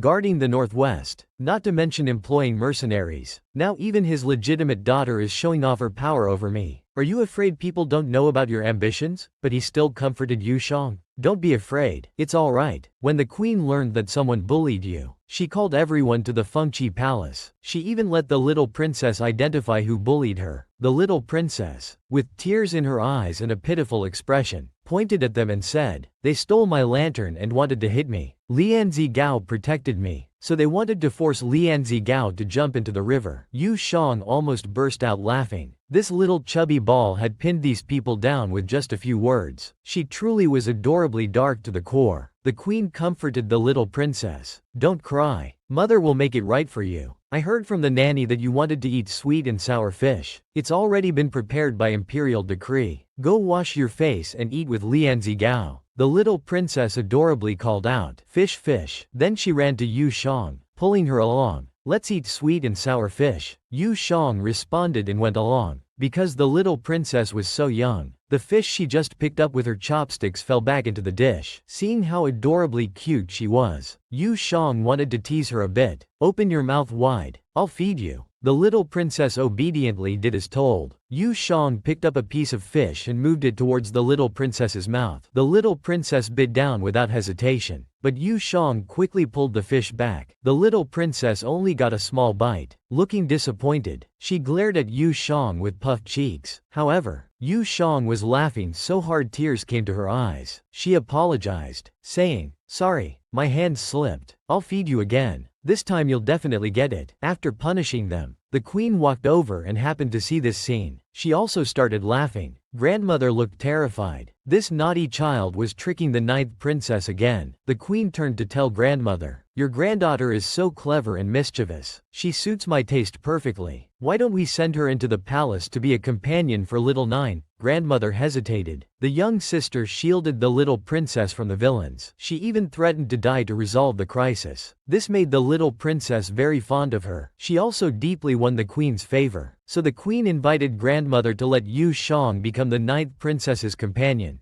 However, grandmother hesitated and pondered. If Xiang'er serves the princess, her status must match the princess's. If her identity is exposed one day, wouldn't she be accused of deceiving the emperor? Seeing grandmother's worried face, the queen inquired, "Lady Yu, is there something troubling you?" Grandmother had no choice but to tell her about Yu Zhang's background. After listening, the queen sighed. To think there was such a twist of fate. It's truly the will of heaven. She comforted grandmother. Don't worry. With Pinion's abilities, he will find her one day. Moreover, Yu Jang has been raised very well by you. She has excellent virtues and is intelligent. If not as a study companion, she can still come to the palace every now and then to keep little Nine company. Grandmother agreed. After the Lantern Festival ended, everyone returned to the Marquise's mansion. Yu Jang said goodbye to Yu Pinion. She returned to her own courtyard. The maid Dao Hong called out, "It's going to get cooler tomorrow. Go prepare some clothes for the young miss." However, all the maids looked scornful. They pretended not to hear and turned to leave. Dao Hong trembled with anger, then called out, "Young miss, how can they be so negligent and insolent in front of you?" However, Yu Zhang's lips curled into a slight smile, her face full of killing intent. It seems it's time to clean up this courtyard. Early the next morning, Yu Jang arranged for Dao Hong and Lulu to push her to the courtyard. Then she asked them to go out and buy things for her. Lulu looked worried. "Young miss, it's cold today and you're dressed so thinly. What if you catch a cold?" Yu Jang simply said, "It's fine. I have my own arrangements. By the time you return, this courtyard will be peaceful." Lulu was still worried. She took out a pill for dispelling wind and cold, and asked Yu Jang to take one first. "We're leaving now. Take care of yourself." Yu Jang took the pill and swallowed it. "Don't worry, I know what I'm doing." So Yu Jang sat in the courtyard and started sneezing, shivering all over from the cold. She could hardly believe it herself. She knew it was cold outside, but didn't expect it to be this cold. Then she started shouting, "Someone come, I'm cold. Bring me some clothes." However, no one paid any attention to her. At this time, the evil servant was playing cards with other maids. She even took out Yu Zhang's jade hairpin and wore it on her head. The other maids recognized it immediately. This is the hairpin from the second young lady's private collection. However, the evil servant wasn't afraid at all. Instead, she praised, "Nanny Wu, you have good eyes. This hairpin was in the private collection. That cripple doesn't wear it when she's drunk, so I took it to try on. How does it look?" The maid quickly flattered her. "It looks good. I think it looks even better on you than on the second young lady." The evil servant was elated by this flattery. She even took out the pine nut and lily dessert that Empress Zuo had given to Yu Jang and gave it to the maid as a reward. Suddenly, Yu Zhang's voice calling for clothes was heard. The maid told the evil servant, "The second young lady is calling for someone to bring her clothes." However, the evil servant looked displeased. "Don't bother with her. Let her freeze." The maid became worried. "But she's calling so loudly. What if someone outside hears? If it gets to the young marquis, we'll all be in trouble." The evil servant reassured her again. "Don't worry. It's so far from the new year. Who would hear her calls? Besides, she's just a weak quail. Once we bully her, she'll shrink back. She wouldn't dare complain to the marquis." The maid nodded in agreement, but Yu Zhang's shouts kept coming, irritating the evil servant and filling her with anger. "Let's go find somewhere quieter. Let her shout to her heart's content." The maid became even more worried. "If we leave, what if someone comes to the courtyard later?" The evil servant scolded her. Exasperated, "You're such a coward. Who would come this early in the morning? Besides, I asked Lulu. She said she and Dao Hong went to give that cripple some rice cakes for the Lantern Festival. They'll be back soon. When they return, they'll naturally take care of that cripple. It's none of our business. Let's go. Let's go." The evil servant led the other maids past Yu Jang, saw her still shouting, completely ignored her, and even made a face to mock her. However, Yu Jang secretly smiled. The fish had taken the bait. Not long after, Yu Pinion came to visit Yu Jang with some snacks. He saw Yu Jang sitting alone in the courtyard, shivering in thin clothes. Yu Pinion immediately dropped the snacks on the ground, shouting, "Xiang'er!" He ran while taking off his own clothes, full of concern. "Xiang'er, what's wrong?" Yu Jang, weak and feeble, called out, "Brother, I'm so cold." Yu Pinion draped his clothes over Yu Jang, filled with anger. Is this how those servants take care of you? The disabled sister, to avoid being bullied by the evil servants again, risked herself, letting herself be exposed to the cold wind. No matter how much she shouted, the evil servants paid no attention. At the critical moment, her brother arrived just in time. He took off his outer garment to warm his sister, immediately carrying her inside. Full of anger, he ordered the guard to bring a basin of burning charcoal, and to do it quickly. He even set a time limit. Within a quarter of an hour, you must bring back everyone in the courtyard. The guard accepted the order and left. Yu Jang, weak and feeble, called out, "Brother, Dao Hong and Lu went to buy me some pastries. Don't be hard on them." Yu Pinyin told her not to worry. Soon after, the guard brought all the evil servants back and reported their whereabouts to Yu Pinyin. 2 were still missing. Your servants have sent people to search for them. Yu Pinyin, with murderous eyes, looked at the evil servants and told the guard not to bother about those 2. The evil servant crawled in front of Yu Pinyin, putting on an act. With a crying voice, she called out, "Young Marquis, spare me. It wasn't my shift today." Then she blamed the other maids. It was these worthless servants who neglected their duties and disobeyed orders. The maids immediately exposed her lies. "She's talking nonsense. It was she who told us not to pay attention to the second young lady. It's all her fault." Then everyone agreed, all pointing to the evil servant. The evil servant's face instantly turned ashen. "The young Marquis has always been ruthless. If I fall into his hands, I might not die, but I'll be skinned alive. I might even be sold off. By then, all the glory and wealth of the Marquis's mansion will have nothing to do with me." Suddenly, the evil servant thought that this cripple was easy to manipulate. "If I beg her, I'll surely be able to stay in the Marquis's mansion." So she put on an act, crying and wailing. "It's not like that, young lady. I've never done such things. I've always been loyal to you." Seeing her like this, Yu Jang almost threw up. With a disgusted face, she mocked, "How did you treat me before? You have the nerve to beg me for mercy?" Suddenly, Yu Pinyin put a horsewhip in Yu Zhang's hand, telling her to hold it. Yu Jang was confused. "Brother, why are you giving me a horsewhip?" Yu Pinyin replied with a fierce look on his face. "Whip him." Yu Jang suddenly became afraid. Is it really okay to let a 10-year-old girl whip someone? Aren't they worried about teaching the child the wrong things? Yu Pinyin instructed his sister with a serious face. "In the future, if anyone disrespects you, pick up the whip and lash them. Whoever has whip marks on their body will immediately receive 50 lashes and be sold off. Although your legs are broken, you are not useless. You are Yu Pinyin's sister. You should be proud and live with your head held high. Do you understand?" Suddenly, Yu Pinyin shouted angrily, "Raise your hand and whip them." Then he grabbed Yu Zhang's arm and directly struck the evil servant. The evil servant screamed in pain. After whipping, Yu Zhang's whole body trembled. She screamed internally, "Oh heavens, I've never even whipped a horse before." Seeing his sister trembling, Yu Pinyin's face was full of worry. "Shonger is kind-hearted and lenient. If I'm not by her side in the future, what will she do?" So Yu Pinyin instructed his sister, "Think about how they treated me. I, Yu Pinyin, don't need a weak sister who can be bullied. If I'm not by your side, won't you be tormented to death by these servants?" Yu Shang recalled how easily bullied she was in the past when mistreated by evil servants. "Since heaven has given me a chance to be reborn, I should live as my brother says." However, the evil servant was in tears from the pain, kowtowing and begging for mercy, crying, "This slave will never dare again. Never dare again." Suddenly, Yu Shang noticed the jade hairpin in the evil servant's hair. She took it out and said mockingly, "This looks quite familiar. Did you take it from my private storage?" The evil servant fearfully begged for mercy again. "This slave deserves to die. This slave was momentarily blinded by greed and stole it. Please spare me, young miss. This slave will never dare again." Yu Zhang's eyes were full of contempt. She pulled up the evil servant's sleeve. "Do you think I'm blind and can't see this bracelet?" The evil servant was speechless. Yu Zhang's face was full of malice, but even more disdain. "For someone like you who craves glory and wealth, a whipping is far less memorable than leaving you with nothing." So Yu Shang immediately called for people to send her to a remote farm to do hard labor, announcing to the village that she could never leave the farm. Now the evil servant was truly afraid. She cried out, Let me go. I won't go to that godforsaken place. I won't go. Yu Shang was even more disdainful. It's not up to you whether you go or not. Then she cracked her whip and shouted angrily. The rest of you will each receive 30 lashes. If you offend again within half a year, you'll be sold off immediately. Yu Pinyan's face was full of doting affection as he hugged his sister tightly. My little Shang'er has truly grown up. She even knows the principle of attacking the heart. But he still asked, do you know how to use a whip? Do you want your brother to teach you? Yu Shang happily agreed. This brother is a sister protection maniac. The young sister, due to her disabled legs, was bullied by evil servants. To help her get revenge, the brother actually taught his sister how to whip them hands-on, but the sister was kind-hearted and lenient, which worried her brother. If he wasn't by her side in the future, what would she do? So the brother earnestly taught her. The sister finally overcame her timidity. She punished the evil servant without hesitation. As night fell, Dao Hong and Lu Lu happily helped Yu Shang comb her hair, not forgetting to flatter her. Our young miss is so capable, getting rid of all those pests in one go. With those nasty people gone from the courtyard, we all feel much lighter in our hearts. Suddenly, there was a knock at the door and a shout. Second young miss, something terrible has happened. The nanny pushed open the door and entered, panting as she cried out. The Marquis has gone mad, saying he wants to join the army. Please hurry and persuade him. Yu Shang was terrified upon hearing this. Unbelievable. Meanwhile, in the main hall, grandmother had a terrible headache. What am I to do with you? That's the banner guard. The banner guard that's always at the forefront of every battle. Your grandfather was once a general of the banner guard, and look how he ended up dying on the battlefield. Suddenly, Yu Shang was pushed in. She called out, brother. Seeing Yu Shang, grandmother immediately asked her to persuade Yu Pinyan. Why must he join the army when there are so many other things he could do? Does he think war is some kind of game? Yu Pinyan's face was full of anger. Great-grandmother, why did you call Shang'er here? She's still young and doesn't need to know about these things. Yu Zhang's eyes immediately filled with tears as she cried out. Why can't I know? You can't go. What will great-grandmother and I do if you leave? Yu Pinyan's face was full of doting affection as he picked up Yu Shang, comforting her. Don't cry. Don't cry anymore. If you keep crying, you'll flood our ancestors' house. However, Yu Shang paid no attention. You're not allowed to interrupt. I won't let you go. Yu Pinyan explained to her with a worried face. Shang'er, if I enter the Hanlin Academy as a reader in waiting, it will take at least 21 years to climb to the position of 3rd rank. After 21 years, you'll be 31, and I still won't be able to protect you. I won't be able to restore the glory of the Marquis Mansion as it was in grandfather's time. I'm not satisfied with that. Grandmother was deeply moved after hearing this, but Yu Shang was still worried and continued to ask, brother, you're the Marquis of Yongle now. Yu Pinyan looked at her with adoration. Yu Shang explained, titles and official positions are different. No matter how high the title, without power, one can still be trampled upon. A goal that takes 21 years to achieve, I can accomplish in just a few battles. I want you and grandmother to live better than now. Do you understand? Yu Shang became even more sad and distressed, but she understood. How could an ambitious eagle be content to be confined in a golden cage? So she warned Yu Pinyan. The Marquis Mansion seems peaceful on the surface, but it's actually surrounded by wolves. If something happens to you on the battlefield, we'll have no way out, so you must come back safely. Yu Pinyan was deeply moved. In this world, only Shang'er understood his ambitions. Then he hugged her tightly, but Yu Shang pushed him away. She looked angry. Don't think you can get past me so easily. Give me your hand. Then she lightly hit her brother's hand, muttering, this is for making decisions on your own, for acting first and reporting later, for not listening. Don't do this again in the future. Yu Pinyan hugged Yu Shang again, comforting her. All right, brother will listen. I won't do this again in the future. Suddenly, Lin Shi called out, Pinyan, whether you join the army or enter the academy, I have no opinion. I only have one request. Find your biological sister. Grandmother was furious and immediately scolded her. If you continue to talk nonsense, don't blame me for being harsh. Lin Shi trembled with fear and quickly apologized. Yu Pinyan looked at his mother with a cold face. All these years, she only cared about his father and the lost daughter, never considering him. But hadn't he known this for a long time? Shouldn't he be used to it by now? Yu Shang saw her brother's cold demeanor and sighed inwardly. Such a good person as her brother. Yet he was stuck with a mother like Lin Shi. So Yu Shang yawned. She hugged Yu Pinyan and called out, brother, I'm so tired. Can you carry me back? Yu Pinyan immediately transformed, his face full of love for Shang'er. How could brother refuse? Yu Pinyin carried Yu Shang back to her bedroom and comforted her. Brother will take good care of himself in the military camp and remember to write to you and grandmother. Just sleep peacefully. Yu Shang agreed, but seeing Yu Pinyin's departing figure, how could she be at ease? In her sleep, Yu Shang again dreamed of her brother in danger. At this time, Yu Pinyin was attacking a city. Suddenly, a hidden arrow shot towards him. Yu Shang screamed, "Brother, dodge quickly." Her 15-year-old brother was determined to become a great general of the Biaoqi camp, to restore the glory of their grandfather's time. From now on, he would devote himself entirely to the army. Grandmother was heartbroken upon hearing this and strongly opposed it. However, his mother didn't care at all. Her heart only on her long-lost daughter. Only Yu Shang, who wasn't Di Qing but Di Qing's sister, understood him and even worried about him. Even in her dreams, she could foresee her brother's future dangers. She woke up startled. She saw her brother in armor coming to say goodbye, which was unbelievable to her. She was terrified. This dream was exactly like the previous dream about the flood. Her brother would be ambushed by enemies in the future, severely injured, and pass away. So Yu Shang immediately called out to her brother and gave him all the medicine that Dr. Pu had sent earlier. Yu Pinyin wanted to refuse, but Yu Shang insisted. "You must listen to me." She even took off her own safety pendant and put it around Yu Pinyin's neck. She warned him, "This safety pendant can ward off evil and protect you. You must wear it at all times. Never take it off." Yu Pinyin was deeply moved. He hugged Yu Shang tightly. "Brother will do as you say. Be good and wait for my triumphant return." Then he turned and left. Yu Shang, with tears in her eyes, silently prayed, "Brother, you are the only person I recognize in this world. You must